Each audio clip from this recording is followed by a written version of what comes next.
Endi tasavvur qiling, agar internetda haqiqiy pul topish siri auditoriya qurishda emas, balki undan butunlay qochishda bo'lsa-chi? Men shunaqa tizimni topdim va u shunday ishlayaptiki, odam nega kimdir mashhur bo'lishga harakat qiladi deb o'ylab qoladi. Odatda odamlar o'ylaydi, onlayn pul ishlash uchun yuzingni ko'rsatishing, shaxsiy brend yaratishing, influencer bo'lishing, yillar davomida kontent yaratib auditoriya yig'ishing kerak. Hammaning darsi shu, biznesingda o'zing yuz bo'l.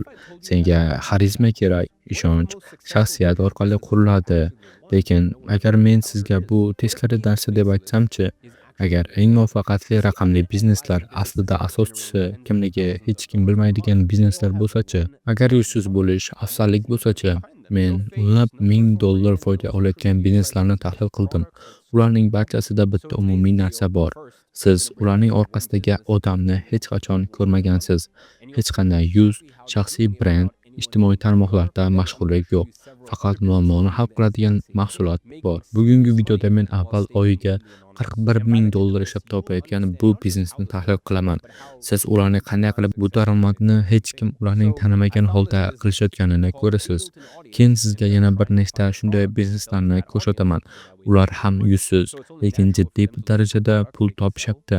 Va videoning oxirida siz nafaqat bu qanday ishlashini, balki xuddi shu yo'l bilan siz ham qanday muvaffaqiyatga erishishingiz mumkinligini tushunasiz. Bu biznesning nomi Ted's Woodworking. Ular 16 mingta yog'och ishlash shabloni atiga 67 dollarga sotishadi. Ular bu mahsulotni Clickbank degan platformada joylashtirishgan.